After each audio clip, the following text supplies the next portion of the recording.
joining us today for our first Cultivating Community Composting webinar on crowdsource fundraising. I am Rebecca Taves, Communications Manager for the Institute for Local Self-Reliance. Today we will be joined by Lor Holmes with CERO Cooperative in Boston, Massachusetts, Dustin Fedako with Compost Pedallers in Austin, Texas, and Ethany Uttech. I am not sure I'm pronouncing your name correctly, Ethany, actually. Is that how you pronounce it? It is, you got it. Excellent. With Ioby. The event will be moderated by Brenda Platt, co-director of our organization, the Institute for Local Self-Reliance, and director of the Waste to Wealth program and its Composting Makes Sense initiative. For your information, our hashtag for this webinar is going to be CCC Crowdfunding. So please feel free to live tweet or ask your questions there. Be sure to include at ILSR. We'll start with an introduction to the topic by Brenda, and then she will introduce our guests. Then they will give a brief presentation of their crowdfunding experiences. Finally, we will open the floor to your questions. So please type your question in the box on your control panel, and we'll try our hardest to get to them all within the time allotted. Your mic will be muted, so make sure you communicate through your questions tab. Right now, I'm going to open the mics for Brenda here, and then she'll be able to say a couple of words. If you want the most up-to-date information on all of our research, please be sure to sign up for our newsletter. So if you have any other questions, please feel free to send me an email. Again, my name is Rebecca, and my email address is rebecca@ilsr.org. So thanks for joining us. First things first, we want to get an idea of who you are and who's in the room. So this will be a warm-up for you. Brenda, you can go ahead and take it away. And if you want, after you're done, you can introduce our first poll question when you're ready. Okay, so thanks, Rebecca, and thanks to all of you for joining us today. This webinar grew out of the Cultivating Community Composting Forum and Workshop that we co-convened, that is the Institute for Local Self-Reliance, with BioCycle this past January in Jacksonville, Florida. We had more than 70 attendees representing 18 states and the District of Columbia, plus Mexico and Haiti. Coming out of that, we queried folks on what they would like to see as next steps to strengthen the community composting movement. In addition to more forums and more networking opportunities, holding webinars was a popular next step that was identified. So today's webinars are first. We chose this topic, crowdsource funding, as financing for community composting operations was identified as a very hot topic. Here, so it's like feedback. If you stick around until the end, we'll do a quick poll at the end on topics you'd like us to focus on for our next webinar. So, so just want to kind of give that background. And Rebecca, are you we're gonna do a quick polling now before I introduce the speakers to see who's attending today. So what is the highest level of experience you have with crowdfunding? Select one of the following. I have done a successful campaign. I've tried a campaign but didn't reach my goal. I've donated to someone else's crowdfunding campaign. I've heard the word before. I thought this was the link to get a free puppy. All right, looks like we have quite a few people. We're at 81% have voted, so that's really high. We might get 100% if we're lucky. 93%, that's excellent. And the answer is, all right, I've donated to someone else's crowdfunding campaign, 72%. I'm glad that a lot of you have heard the word before.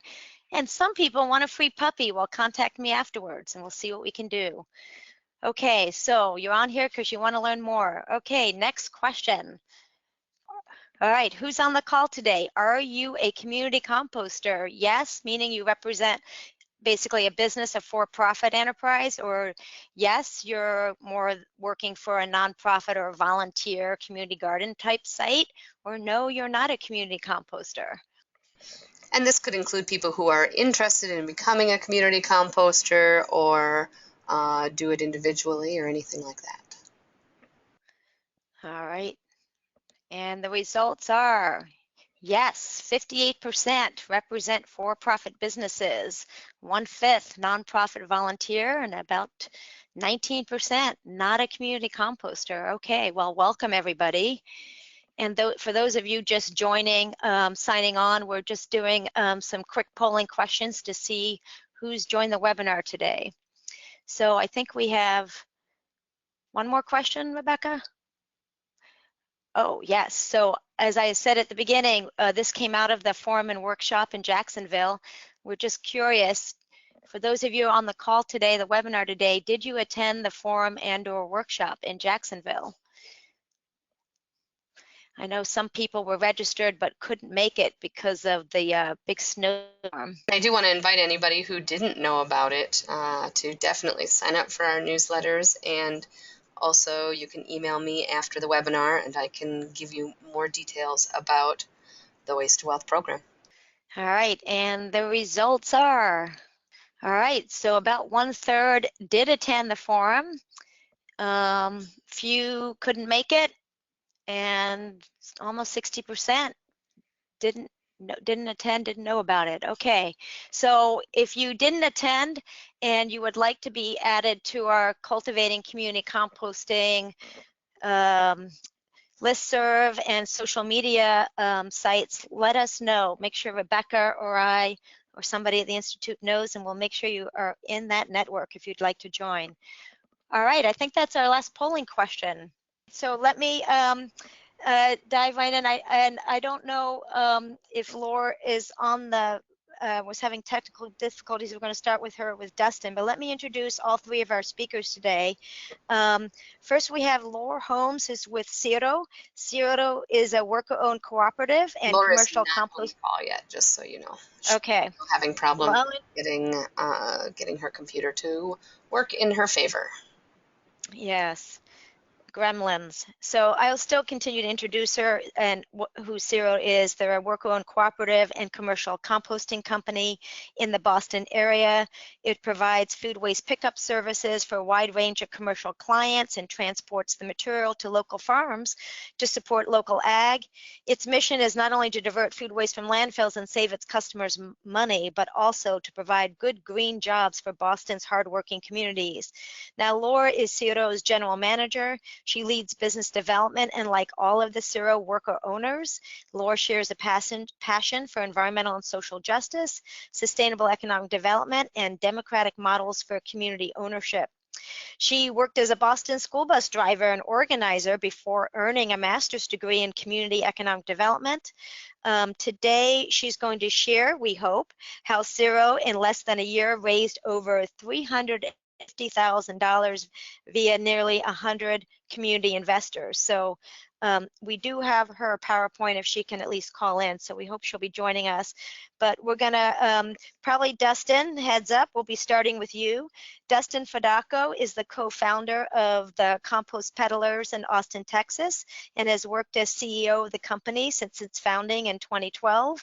Dedicated to building resilient local food systems, Dustin also sits on the Sustainable Food Policy Board for the City of Austin and is a founding board member of the Food is Free project. Under Dustin's leadership, the Compost Pedallers have moved over 500,000 pounds of organics by bike, established themselves as leaders in the pedal-powered revolution and the community composting movement. Compost Pedallers recently raised $25,000 on Indiegogo from 336 backers.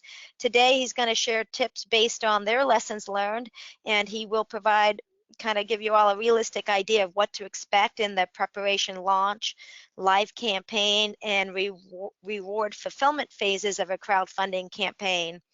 Then we're going to hear from Ethany Uttech. Ethany Uttech is with Ioby, which is a nationwide nonprofit crowdfunding platform that provides one-on-one coaching to project leaders. They focus on projects that make communities healthier and more sustainable. Before joining the Ioby team, Ethany led Brooklyn Art Council's grant giving, and professional development programs for 7 years, and worked in a variety of organizational development, project management, and teaching capacities.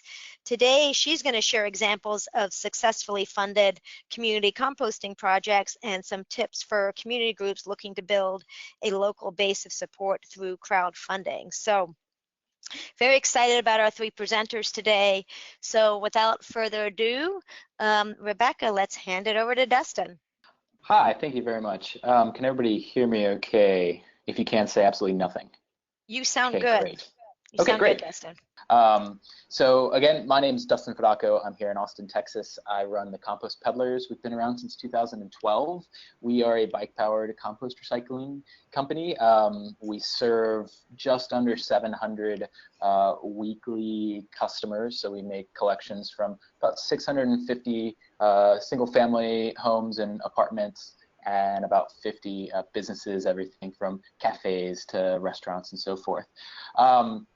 My experience with crowdfunding, I've been involved with 4 crowdfunding campaigns now. The first one was for a friend. We did who was trying to make an album. We raised a little over $3,000 for him, just threw together a little video. And another friend of mine who was also doing a music project, we set the goal of $15,000 and raised 17.5. More recently, as Brenda said, I'm on the board of the Food is Free project, and we ran an Indiegogo campaign and raised 45,000. And then my most recent campaign for the Compost Peddlers, that was in November of 2015. We raised just under 25 from a little over 300 individual backers. So 15 minutes is not a long time to go into the intricacies and the science of crowdfunding, but I wanted to give kind of a big picture, set the table for folks, and give some good takeaways from my experience in crowdfunding campaigns, and specifically this kind of for this kind of project, whether it's for composting or some sort of local food or grassroots project you are working on. So when you are approaching your crowdfunding campaign, you want to understand all of the phases of the campaign. And the major phases, as I understand them, are, well, there are really 6. So there's the campaign development phase, which is a phase in which you are understanding the mechanics of what you're trying to raise money for, laying out your perks and what your messaging is and who your audience is. In the second phase, I call it the network building phase, which in my opinion is the most crucial part of the entire campaign. This is where most of the legwork needs to get done, and this is where you see most campaigns fail. Before you launch the campaign, before day one where you're accepting money, you should be spending a considerable amount of time building up your audience, building up your network. And that amount of time needed there it varies depending on the status of the project or of the company or program.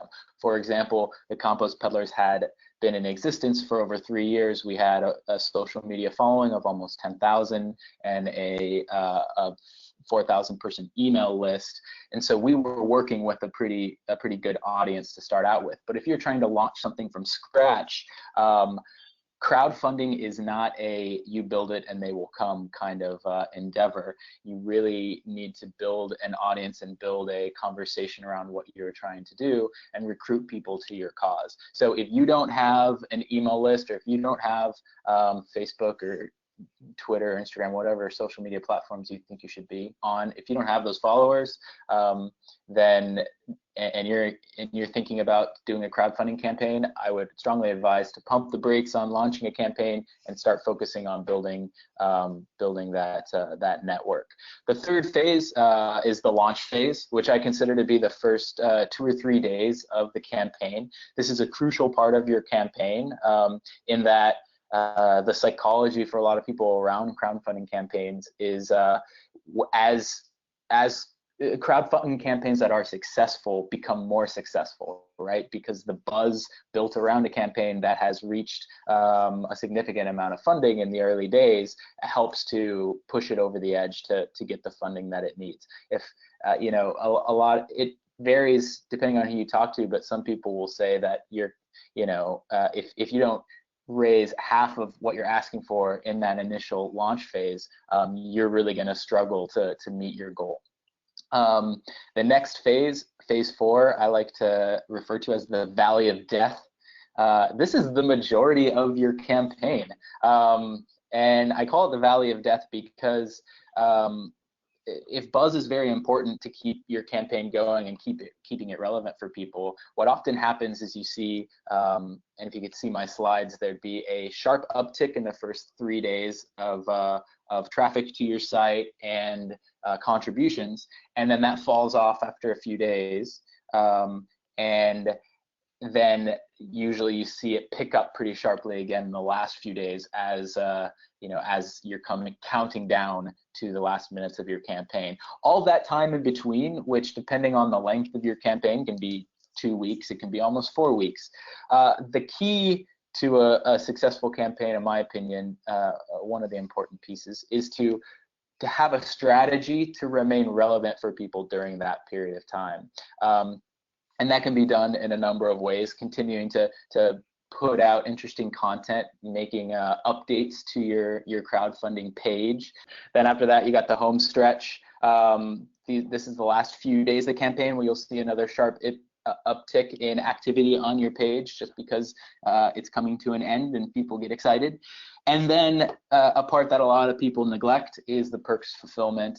So you've promised to provide these perks that people have spent good money on, and not just the fulfillment, but they've mostly bought into your story and to seeing whatever your project is succeed. So you want to make sure that you're following up with people to let them know where you're at. So I'll just kind of breeze through a bunch of this stuff, and Brenda, feel free to cut me off when needed. And if people have questions, we can talk offline. But so for perks, as you're developing your campaign, the important things to develop are your message, your video, what kind of assets you want to have for your campaign. Are you going to have multiple videos? Are you going to produce blog posts? Are you going to try to make memes to keep it interesting during that Valley of Death period? And what are your perks going to be? One of the challenges, I think, to a campaign like this, and I'll send out these slides afterwards, so feel free to just watch. But one of the challenges with designing perks, I think, is not thinking through the economics of the perks you're providing. So when you're developing perks, you want to develop perks that are, one, interesting to the various audiences that you're trying to speak directly to, and two, something that is economical for you to provide, because oftentimes a successful crowdfunding campaign can be a complete disaster because you raised a bunch of money, but the fulfilling of the perks was more costly than you anticipated. Next, one of the most important cornerstones of any crowdfunding campaign is the video. Here's a really bad screenshot of me in our video. You have kind of two main options here. You can go quick and dirty and try to make something yourself, or you can hire some friends or some professionals. And the answer to that question really depends on how much you're trying to raise. If you're just trying to raise a few $1,000s and you feel like you have a good audience, then the quality of the video is not that important. We went with some friends who are professional videographers, and they produced a really beautiful video. It got an incredible amount of traction online, and so the benefit of that was it helped point people back to our crowdfunding campaign, but it also just really got our name out there a lot more, and created, we were getting contacted from South Africa and Belgium and India, and it was really cool to see how far that went. So I would say try to, whether it's a video or try to pick one solid piece of content that you think could have a high shareability or virality. The video is usually the most common sense for that, and and try to put some resources into making it worthwhile. This is just a quick look at a spreadsheet that this is one of the drafts. This isn't the final spreadsheet, but just to see how it goes, how things lay out when we were building it. You want to look at what funds you project to raise, what your total expenses are, and what campaign fees come out. when you're deciding on a platform, different platforms have different fees and processing fees, and so you want to have this running understanding of the economics of your whole system. Okay, so as you're building the audience and starting to move towards launching your campaign, one thing I think that is really important is trying to set yourself up for success on day one. Things like building an audience and trying to get press and those types of things. If you haven't done the legwork on those things when you launch the campaign, it's too late. So our strategy involved putting out press releases leading up to the campaign so that by the time it was launched and on launch day, we had press to accompany our launch. So that's kind of like the network building and preparing for the campaign. This is a screenshot of our Google Drive where we created a media kit. So it's very easy for press to put together a story. There's photos in there. We also had a group of people that we called activators. These were friends who were passionate about what we were doing. They weren't on our payroll or anything. They were just volunteering some time. And this is kind of their HQ where they could go to get resources to share out what we're doing. Here's another resource we used, just some sample tweets. So you know, the value when you're talking to somebody then while you're building your audience, you know, them donating money is obviously the goal, but in addition to that, if you have someone with a large following or someone with a lot of passion who's willing to go out there and kind of block walk for you, then you know, their voice is oftentimes just as valuable as their donation. So making it really easy for people to talk about what you're doing. And also, you know, going back to the very beginning of developing the campaign, you want to really understand what is the story behind our campaign? Why should people care about it? Because so often in crowdfunding, the story is we're trying to build our thing. Can you help us do something good for us? And if it's a really cool thing, that will work, but oftentimes we're so flooded with people asking for help that you know, the more you can provide an interesting story, the more people are going to just naturally be drawn to it and want to contribute and share. So getting into the mechanics of the campaign, this is part of our, and you can go look at our Indiegogo page and watch the video and look through how we laid out our page and what rewards we had if you'd like, and I encourage you to do that.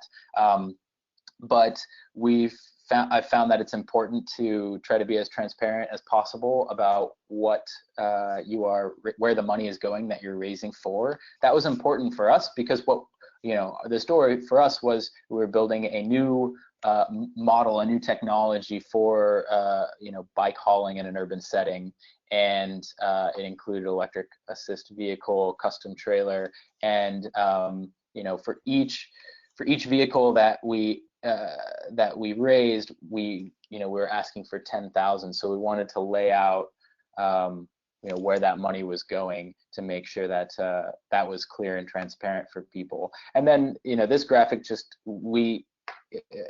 we wanted to show people over time how things were progressing, so people can always come back to our page and look at our Twitter and social media and see the latest updates. So we created this sort of progress bar that we would update a few times a day, and every time that we would unlock what we call a station, a bike, and the station where it was kept, we would make a big deal out of it, and that was one of the tactics that we used to try to stay relevant in that valley of death period. So I would, as you're developing your campaign and thinking about this period in the middle of your campaign, trying to think about what kind of communications, what kind of content you can line up beforehand, so that you can be constantly feeding things out to people to draw them back to your campaign page and to stay relevant. Like I said, the idea of you building and they will come is really not the case. This type of campaign is very much a grind, and you know, it involves a lot of work on a daily basis. You're going to see a few days here and there where a lot of activity happens, but for the most part, you know, it requires constantly updating your platforms and constantly sending out personal emails and making calls and going out to events or whatever your strategy is. But it does require a lot of talking with folks and not being afraid, which is a challenge a lot of people have with asking for people to contribute. And I find it takes the edge off if you have multiple ways that someone can contribute. So you don't have to just ask someone for their money. You can kind of understand where they're at and engage them in the right way and say, well, you know, are you interested in contributing? Okay, you can't afford it at the time. What about, you know, would you put it in your next newsletter? Would you tweet it out with a hashtag that we use? These types of simple asks, it gets down to a very, you know, very little energy from them, but high payoff and, you know, the feel good that they get from it. One of the big, I'm sure I'm running out of time, but one of the you're good, Dustin. I think it looks like Laura won't be able to join us, so I'm gonna let you finish up. So you're good. Okay. Well, then I should go back to the beginning. No, I'm kidding. Yeah. So I put this one up here, one because this is a shout out to Sarah Womer, who's a Zero to Go. She did I think it's a Kickstarter. They raised 20,000, but I think it was just in a couple of weeks. The two reasons I put this up: one, she did a great job with this campaign. From what I see, one of the major reasons and contributors of that is she didn't just put it out online and try to sit behind her computer and do all the outreach. She really went out and engaged people and engaged her network, and I think that's really a key to kind of being fearless about raising money. Another thing is in doing that, I think she had a hyper focus on her local community instead of just trying to, you know, solicit from the internet at large. But also, I would say one of the best ways to prepare for doing a crowdfunding campaign is to study a lot of crowdfunding campaigns. So there are a handful of if you're doing a composting program, there's a handful of compost related crowdfunding campaigns that have been successful and a handful that haven't. You know, I went through and looked at all of them. How does the video play? What is the content of the page? How are the perks laid out? You know, how are they messaging? You know, how did they set their goal and all those types of things. But I would also go look at, you know, some of the more just successful campaigns throughout the, you know, short history of crowdfunding. There's just a lot to be artistically stolen and repurposed to try to understand, you know, what are the skills here. I would also advise, there's some great podcasts out there that have folks talking through, you know, either reviewing a number of campaigns or walking through one campaign to really break it down. So I would go check out some of that kind of stuff. So major takeaways that I've touched on today, and maybe some I haven't. Study other campaigns. That one is obvious. You know, become a student of it and copy the good stuff. Make it project based. I don't think I have touched on that yet. The point of that takeaway is you want to run a project, or you want to have a crowdfunding project that is you're raising for something very specific, and you know the amount that you're raising is what you need to get that specific thing. So for us, it was these new bikes and stations. You know, I think that campaigns that are just raising money, you know, for the program or for the company, they're much less successful than raising for something very interesting and specific. Craft your story. You want to not only have something interesting and specific that you're raising for, but really understand why that matters to people and how you can communicate that matters. Because the trap that we often fall in is thinking that, well, since it's important to me, it's important to other people. That is not the case. So I would say, to craft your story, you want to really get clear on who your audience is, who are the people that would be most likely to donate to this or to contribute or to share, and what is it that's exciting to them about this. And you can figure that out by like just going out and talking to people, maybe surveying some folks, if you've got an email list, get your email list involved by sending them an email and asking for feedback, solicit feedback as you're building this. That way people will feel invested and involved, and they'll be giving you valuable input as you build it up. So don't just try to build it kind of in your own silo and then unleash it into the world on the first day of the campaign. That wouldn't be successful. Do the legwork early. I'd say the vast majority of the work that you're going to do on a successful campaign happens before the ticker starts. So build up your email list, your social following, start to release that story that you're crafting out to the world and see what reactions you are getting. Reaching out to other crowdfunding campaigns, trying to pick people's brains, just reviewing what's out there. Focus local. I think this is one of our challenges for the Compost Pedallers campaign, was that we didn't do this well enough. We tried to make a campaign that would be interested to anyone by telling the story of, we're trying to develop a new model that can be implemented anywhere in the world. Help us do that, and we can, in essence, change the world. All that is a lofty story. We found that the vast majority of the contributions we got came from in and around Austin, the city where we are based, and so we would have done much better to focus our messaging to the people who are most inclined to donate. So for a grassroots program like Compost Pedallers or something in that vein, I would recommend focusing local, unless it is something that it can be applicable nationally or globally. Map out the economics. It doesn't matter how great your campaign is if you don't understand the economics of delivering your rewards and end up spending more delivering them than you raised. So be careful with that and keep tabs on what you are spending. I do know that if you want to have a successful campaign, you're going to have to spend resources, and so the more DIY stuff that you do, the more challenging it's going to be to get it out there. So be running that cost benefit analysis. Be ready for the grind. While your campaign is running, it really should require at least one person's full-time attention throughout the life of the campaign, which can be really challenging.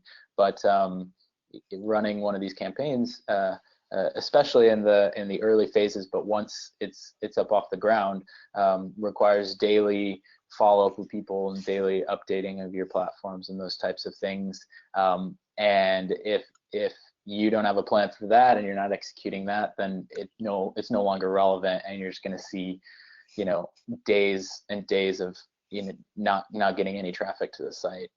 Or getting any contributions. And then I would say, get help if needed. There are a lot of resources out there other than, podcasts and blogs and stuff that you can read. There are resources, people who manage campaigns, for a living, consultants that can be a good choice if you don't feel comfortable. Oh, and I just realized tackaways instead of takeaways. I'm sorry. But yeah, I would say it rhymes with Fedako.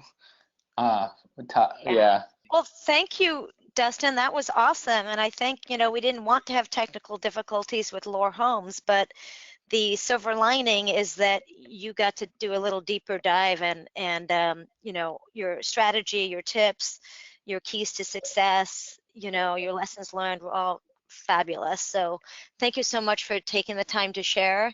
And I know people have questions. I just want to remind people to tap in the chat window questions that you have for Dustin before you forget them. And we blocked off an hour and a half for this. I know some people probably need to leave sooner, but we're going to take questions after Ethany gives her presentation. So, and I'll just say about Lor Holmes that Lor, apologies that we didn't, technical difficulties prevented her from giving a presentation, but maybe in a next webinar she can focus on the part that she's with a worker-owned cooperative, as well as her public offering of the business and the crowdsource funding. And that might be an interesting story just to feature with Laura. So we'll circle back and stay tuned, and let's move on to Ethany. Great. Can you hear me? Yes, we can. You sound good. All right. Now it's my turn to fight with the technology for a minute. All right. Are you just seeing the slide that says? Okay, great. You look good. Fantastic. Amazing. It never actually works that easily. That was great. Don't jinx yourself now. I know, right? Knock on wood. All right. Well, thanks so much. So my name's Ethany Uttech. I'm the partnerships manager at Ioby. And Dustin, that was totally awesome to hear you share your tips and experience. You really hit on a lot of what we usually encourage folks to think about with their crowdfunding campaigns. So as I run through this, I'm going to try to just kind of reiterate some of the great things that Dustin hit on. You'll hear a lot of echoing of those same points. But before I dive into a couple examples and tips, I wanted to just give everyone a little bit of context about what Ioby is and what we do, the services we provide. As mentioned at the top of the webinar, we are a national nonprofit crowdfunding platform. And there's a lot of really great platforms out there for crowdfunding at this point. Dustin was mentioning Kickstarter and Indiegogo. Each platform kind of has its own nuances of like different fee structures, different policies, different niches that they're sort of best designed to serve. In Ioby's case, we're really focused on serving the nonprofit sector, and also we work primarily actually with volunteer-led groups and resident-led groups, people who are just sort of emerging in their community, stepping forward and saying, there's a project we want to make happen. We have a great idea. We need some cash to make it happen. So that's kind of the core of where we focus our energy. And we've worked at this point with over 700 projects nationwide to raise a little over $2 million in citizen philanthropy. And that's focused on, we focus on working with projects that help make neighborhoods stronger, safer, healthier, greener. And we've had a lot of fun working with some compost projects over the years. We are based in New York City, but we have staff on the ground also in Memphis, Detroit, and Cleveland, and are about to add staff in Washington, D.C., and hopefully Pittsburgh as well. So we try to just have a through staff on the ground in specific cities, have a little bit more of a place-based approach and be able to have a deeper impact in specific cities.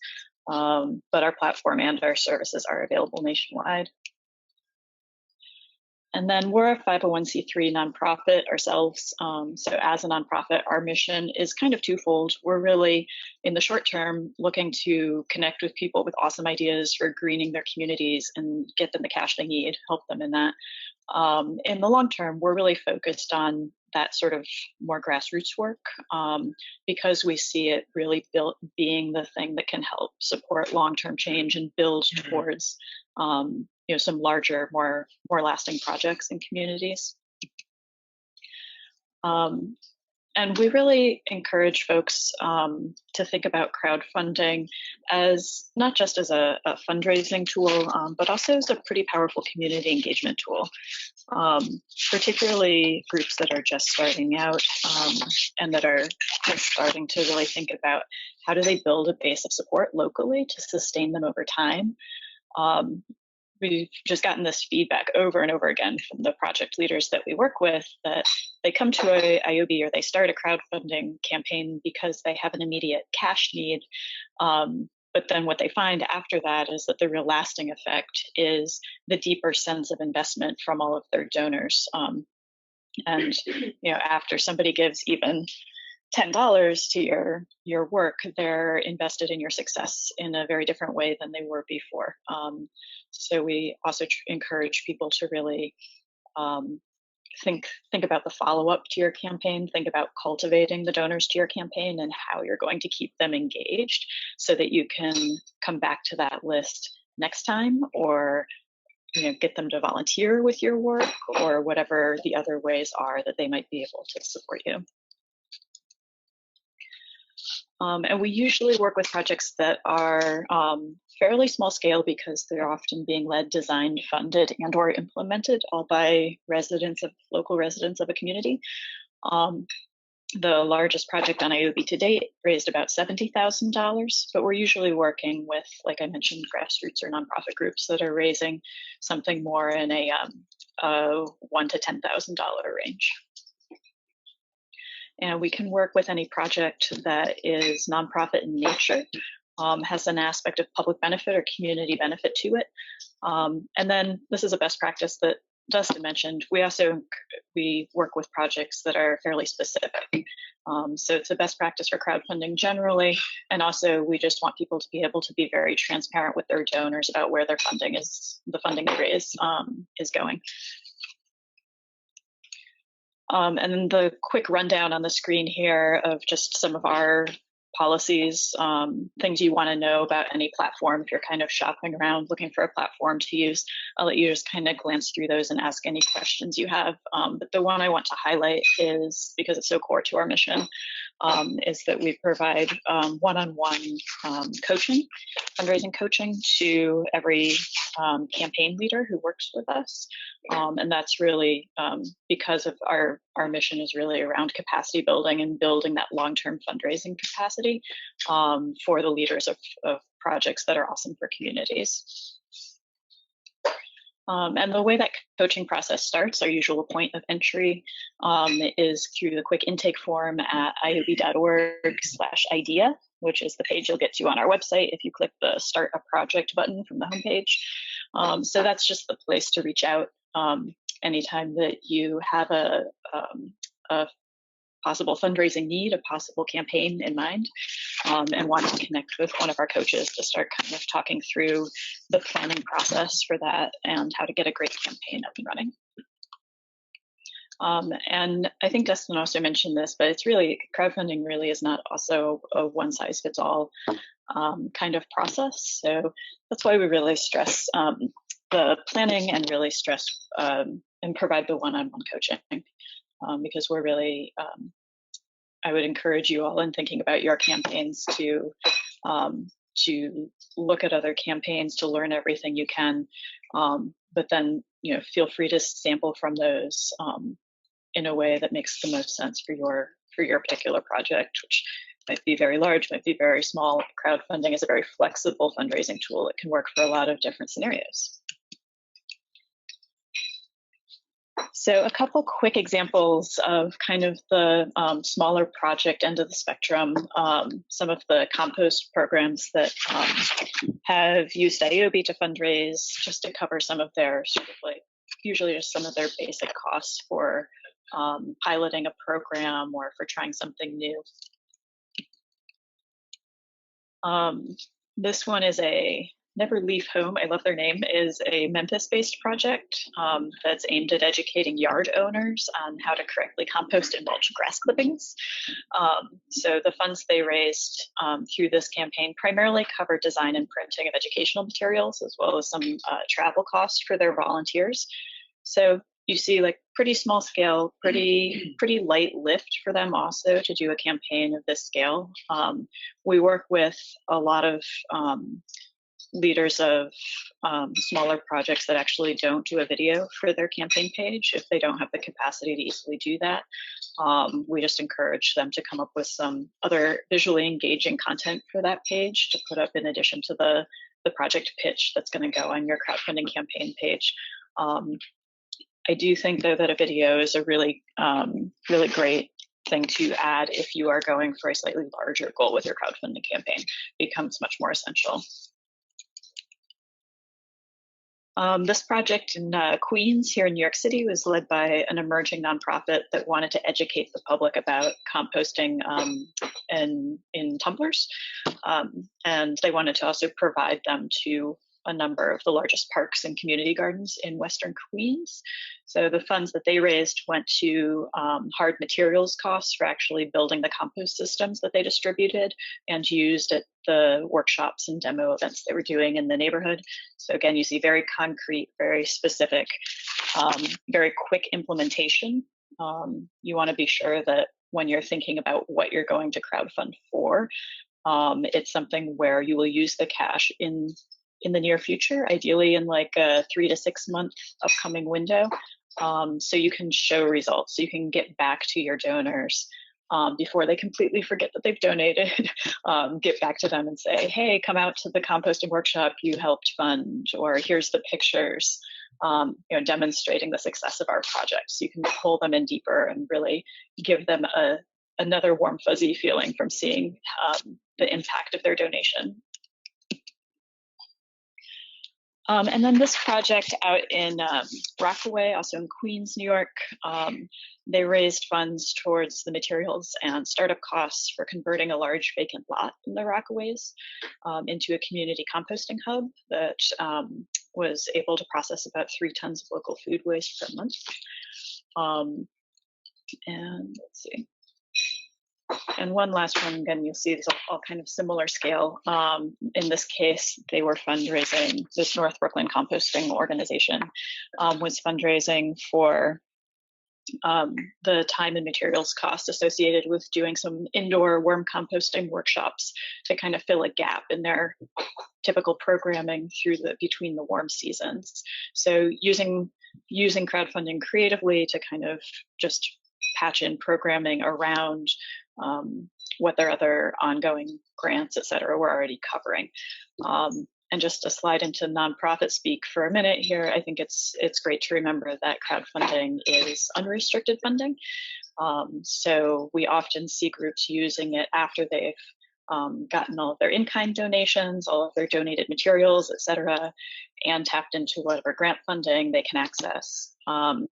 If there's still those costs, often like staff time or major equipment purchases, things that a lot of grants don't cover, crowdfunding can be a great fundraising tool to kind of patch in and fill those gaps in your budget. So I really loved Dustin's comment about crowdfunding not being a build it and they will come process. We often will frame that in our trainings as cautioning people to understand that crowdfunding platforms don't fundraise for you.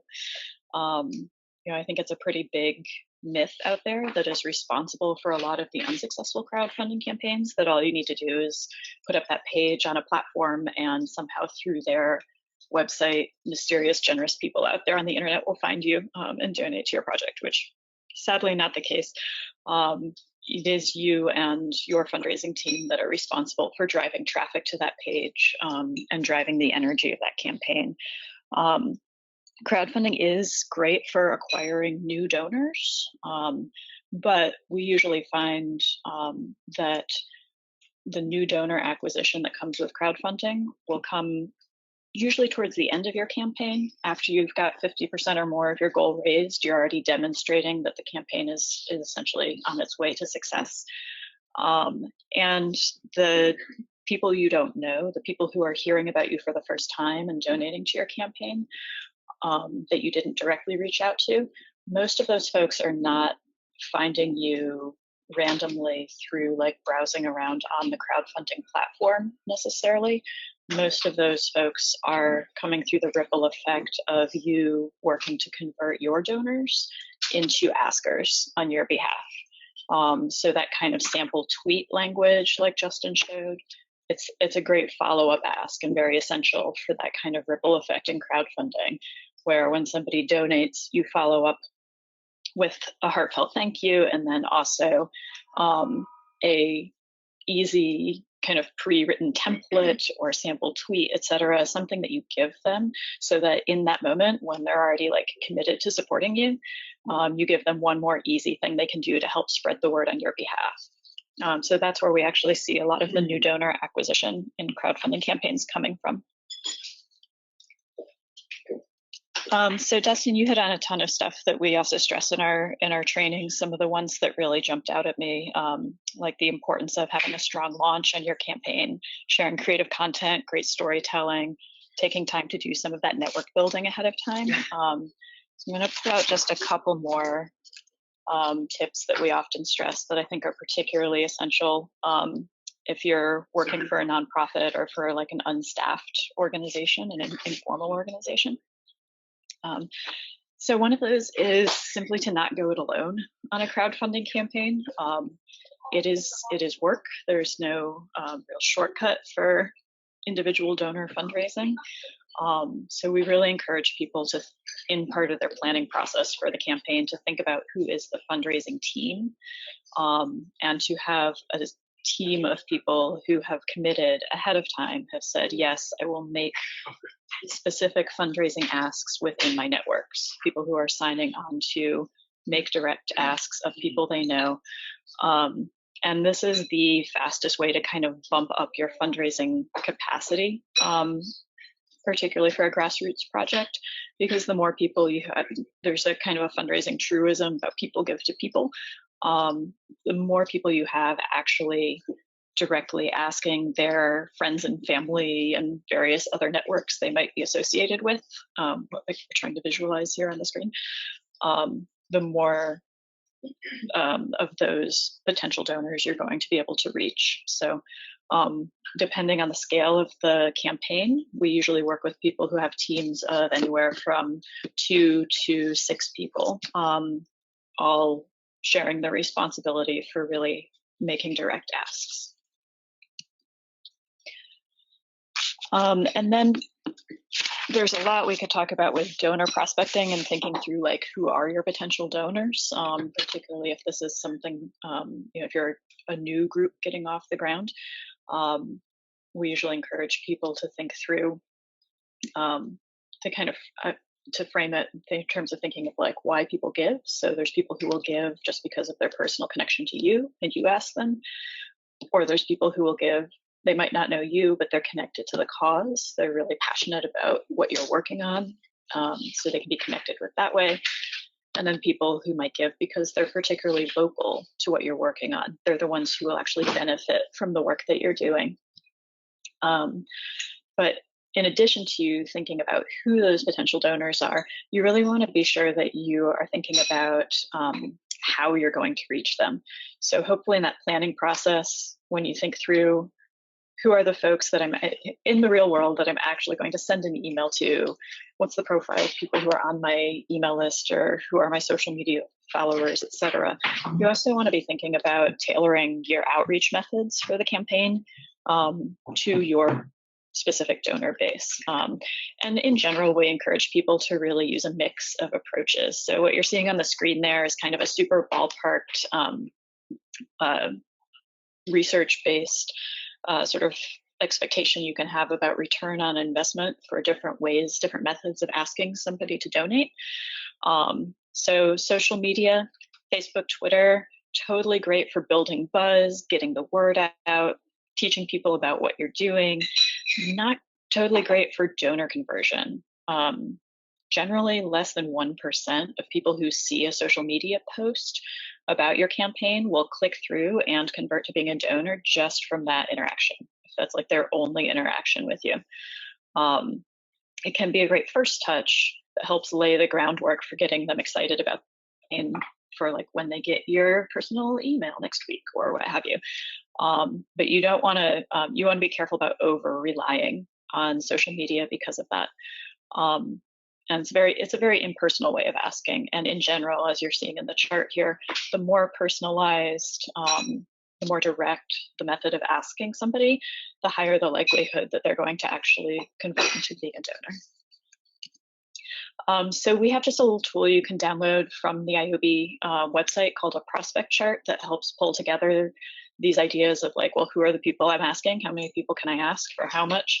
And how am I going to reach them? And it's preloaded with some of those percentages. So it's just it's an Excel spreadsheet you can download that helps you do the math to be like a planning tool for the so that you're really picking a goal that's based in reality. And then just one last quick thing that I want to pull out from this sample campaign timeline. And this is super generic, like I said, not one size fits all. But Dustin mentioned this, and I just wanted to reiterate because I think it's really important, particularly in a larger campaign. That idea of a strong launch. We often call it a soft launch and encourage people to do a few of their easiest asks, or bring, like, if you have a couple larger donors you've been cultivating, bring them on board first. You really want to kind of prime the pump and be showing some dollars raised. For a smallish campaign, ideally like 15 to 25% raised at least, before you start posting on social media and blasting it out to everybody in the greater world, because people want to give to something that looks like it's already got momentum. So that soft launch would just be another big tip to keep in mind. And I am just a little bit running out of time, so I think I'll stop it there and we can take some questions. Can everybody hear me? This is Brenda. Thank you so much, Ethany. That was terrific.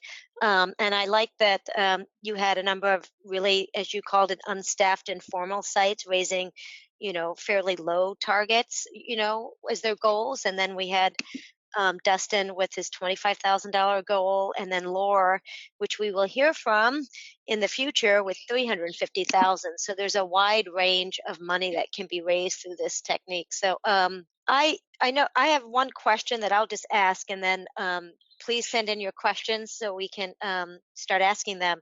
You mentioned that the crowdsourcing money that comes in is unrestricted. And I have a question about that, because my understanding is if you're telling people that you're raising money, for a particular bicycle, for instance, or, sifter for your compost site, don't you have to actually restrict it to spending the money on that? Could you just elaborate a little more? Yeah, absolutely. So I meant unrestricted funding in sort of like nonprofit fundraiser speak, yes, you should absolutely restrict yourself to spending what you raise on what you told your donors you would spend it on. But it's not restricted in the sense of when you're applying for grants, there's often like a list of hard and fast rules of, that only so much of the grant can go to staff time, or you're not allowed to buy permanent equipment, or you're not allowed to use it for improvements to a space, etc. So crowdfunding is unrestricted in that sense. You get to decide what you're restricting it to. Good. All right. Thank you for clarifying that. So one of our attendees is looking to do a crowdsource funding campaign to buy a piece of equipment, a cardboard shredder, which cost about $2,500, and she's wondering if there's an advantage to choosing a special interest platform such as Barnraiser, which would focus more on the ag field, local foods, farms, rather than a general interest platform like GoFundMe, or if you have any, and then if you have any particular recommendations for platforms. I don't know if this is the right way to approach this question, but when we were deciding on a platform, what we ultimately ended up going with was we wanted a platform that had a category that made sense for us. But one of the big priority in choosing one was just one that had a lot of traffic on the platform already, which so that kind of whittled it down. The biggest platforms that I'm aware of being Indiegogo and Kickstarter, and we chose to go with Indiegogo because there's not really a category for environmental or any category that really made sense for us. It's more people creating products and art projects and those types of things. And so we went with Indiegogo and did it in the environment category. Doing it again, I think I'd want to look just knowing what I know now on the importance of our local audience, as opposed to hoping we would get a lot of donations from the greater Indiegogo audience, which, I mean, we were featured on their page as their featured environmental group, and included in their email list to their millions of email subscribers. And there was a fairly insignificant uptick on those days. So so that was our thinking, but I would definitely go back and try to do a little bit more research on some of the other platforms before making that decision again. Okay. And Ethany, is there an advantage to choosing a special interest platform such as Barnraiser, which focuses more on farms, local foods, local ag, or to go with a larger general interest platform like GoFundMe? And do you have any particular recommendations for platforms? So this particular, you didn't hear the question, but this particular participant is looking to get a $2,500 cardboard shredder. So, to purchase a particular piece of equipment. Dustin, like you were saying, being featured on a large platform might get a little bit of an uptick. I think in general, there's not going to be a huge difference between going with a platform like Barnraiser, where they might have smaller, or Ioby, where we might have a smaller list. But a list that's like more tailored to what you're working on. I think some of the big things you're going to want to think about are just more about like the fee structure for the platform, what works best for you, and things like, do they have an all or nothing policy like Kickstarter, where your donors don't get charged if you don't meet your goal? Works great for certain kinds of projects. Or not sure about Barnraiser, but on Ioby, and I know Indiegogo has this option, you can flex finish. You can always change your goal, raise a little more or a little less than your goal, and that's going to be fine. You can keep what you raise. So I think some of those just like different policy things are maybe going to be more essential to look at. Okay. We have a lot of questions, so if you guys keep your answers as brief as possible, we can get to more. So here's a question, Okay. and I think you can both answer this, although it starts off with Compost Pedallers. So Dustin, you can go first. It looks like the pie chart of where funds go from the Compost Pedallers campaign doesn't include labor to put on the campaign, which the participant says, I assume is intentional. What is the cost benefit in terms of the effort it takes versus the financial payback? So Dustin, why don't you answer that, and Ethany, if you want to add on, you can. Yeah, so there's 16% for Indiegogo perks and production. So inside the production is the production of the video and labor of putting on the campaign. I do want to better understand the root of the question. Could you read it back again, or I don't know if the person asked the question. The pie chart didn't look like you included the labor, your staff time to put on the campaign. Right. So what was the second half of that? What is the cost benefit in terms of the effort it takes versus the financial payback? I couldn't tell you X hours equals X payback. I think that the Ethany's slide with number of prospects equals number of contributions was the closest thing that I've seen to getting at that answer, and that's kind of a good rule of thumb. The amount of labor that you put into it is, and the payout you get from that is dependent on the effectiveness of that labor. Are you doing high impact activities? Are you being effective with your time? So I think that is a difficult question to answer generally, but thinking about it more in terms of how many prospects do I need to translate into the amount of funds that I want to raise? That seems like a easier way to look at it, and then you can work backwards from there and say that engaging with these different prospects successfully takes X amount of time, and if I'm doing this many prospects of these various kinds, what does that add up to? But I also want to echo something that I didn't really touch on, but I think Ethany made good mention of, is that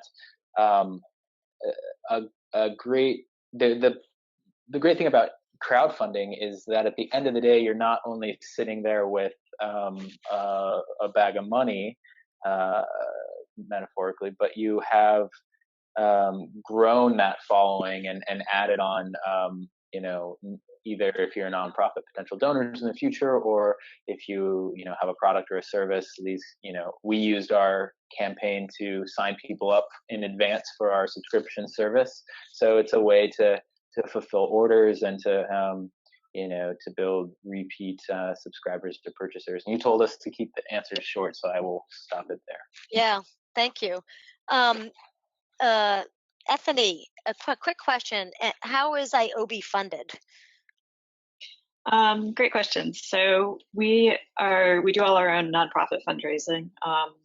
We have grant support and a board that's working hard for us and all that good nonprofit stuff. And then we have our fees on the platform are sort of rock bottom, and it's important to us to keep them rock bottom because we want to be accessible to very small scale groups that we work with.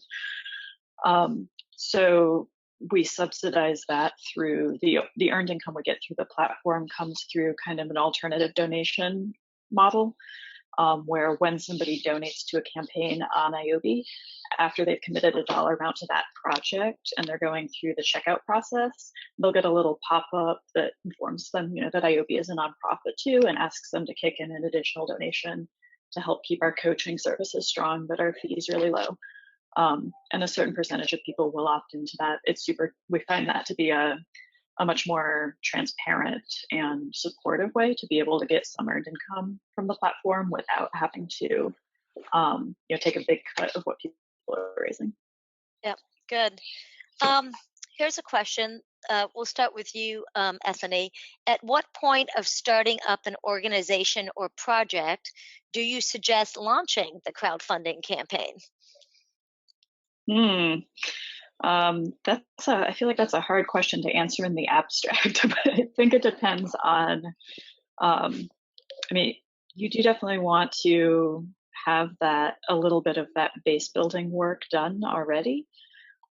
So, I'm not really sure how to do a one size fits all answer for that. Yeah, you have some people and they want to start a pedal powered food waste collection business and they haven't really started. They don't have any equipment yet. Does it make sense to start off capitalizing their business with the crowdfunding campaign, or does it make sense that you have to have some skin in the game already and then add money to it, or is there no real rules of thumb for this kind of thing? In general, you would just want to be sure that your expectation for the crowdfunding campaign is realistic, right? So if that person is saying to themselves, I need to raise $10,000, nobody's ever heard of me or my idea, and I need to raise $10,000 to start it. If they dig into the planning for that campaign, they're probably going to have a hard time thinking of where's that $10,000 going to come from? Might look very different for, a group that's saying, and this is something we work with people on at Ioby a lot, is starting small, doing kind of a phased approach to be able to have some quick wins, demonstrate success, and then build on that momentum. So, if somebody's starting completely from scratch, but it's like a dynamic, group of folks who have already been talking to people about their ideas, and they've got some folks excited about it, and they're saying, hey, we need to raise $2,000 to do this great kickoff event or live demo event. And from that, we're going to kick off doing more base building work and getting into the community. Maybe there's a way to pull out something that somebody can start small and kind of have a successful campaign around, even if they're not really at the point yet where they have the network to support doing a really large campaign. Mm-hmm. Yeah, and just stepping in, I would say that you want to at least be in a place where you can either demonstrate previous success, even if it's on a small scale. Do you have photos or mock-ups or some kind of evidence that whatever you're trying to raise money for is real and can work. So you want to demonstrate success and or demonstrate your ability to have success really well, and that can be done, I think, through demonstrating, like Ethany said, solid team of people on board and committed, that it's well thought through. So, having a robust frequently asked questions or challenges section to show that, there's a lot of thought that's put into it, a timeline. The more you can do to bring it to life, to help people visualize from the moment that they give you money to the moment of success, that success is very interesting and moving for them, and two, that it is possible and more so probable that you've done all of the thinking and legwork and made all the right connections, so that once that goal is met, you then will meet your objective. Good. Is there any platforms specifically for social enterprises or cooperatives? Ethany, do you know? I'm sure there is. There's like literally over 1,000 crowdfunding platforms now. Nothing specifically for that is popping into my head right now. Okay, all right. And another question that we've somewhat already touched on, but another participant wanted, I think this is to you, Ethany, to expand even more.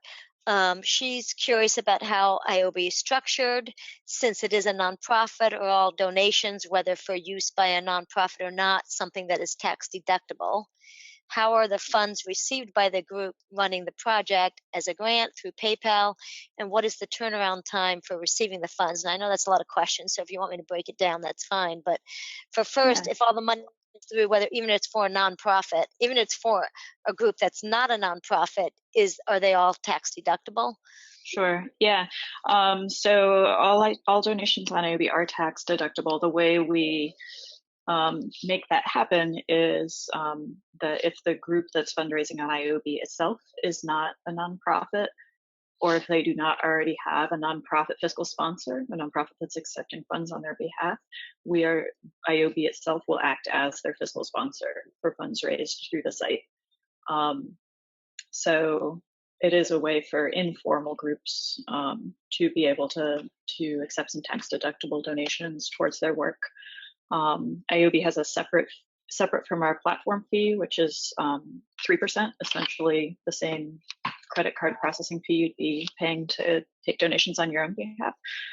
We have a separate fiscal sponsorship fee of 5% that's only for those groups who also need us to be acting as the legal pass-through for the donations, which is fairly reasonable for groups that provide that fiscal sponsorship service. And then the way we disperse funds at the end of the campaign is we actually currently, I think we're moving towards a direct deposit option, but right now we're still sending checks to groups at the end of their campaign. We can rush those as needed, but typically it's about a 2-week time period from like the day that somebody says, yes, my campaign's closed, cash me out, to when they have a check in hand. Was there another one in there? I think I think you did really good. What is the turnaround time? You just answered that. So, so I think at this point we're going to probably wrap up. We have one more polling question, Rebecca, if you could bring that up, which has to do about what our next topic or two should be for webinars to cultivate community composting. So again, this question is about not just any composting, but in particular, what should we be offering to help support community composters? So we were limited to 5 choices. So if these are not one of the ones that you would think of, please let us know. Offline. Yep, send us an email. So let's see. One of the following: more on financing, business models, best management practices, that's for actually composting, best management practices for the actual composting, communications and outreach, and garnering local government support. Business models, BMPs, and local government support are the top. But there's a good spread here. You're interested in a lot of subjects. So we also have a couple of other options just to get them in your head. And if you're interested in them, send me or Brenda an email. But some other ideas were scaling up core business operations, which would include pricing for profits, partnering, and cash flow. building client base, worker-owned cooperatives, communications and outreach, best management practices for composting, regulations and permits, or logistics. So any of those are also things that you might want to send us an email if that's something you're like, oh, that's one that I want. Let us know that as well. Right. And if you're interested in presenting, let us know. And we'll circle back about Lor. I want to thank Dustin Fedako and Ethany Uttech again. Thank you so much. Thanks to all who participated till the end. And thanks to BioCycle for co-sponsoring this with us. And thank you to my staff, Rebecca and team. So have a good week, have a good rest of the week, and happy spring, everybody. Yeah, thanks so much. Okay. Thanks so much. All right, thank you. Bye.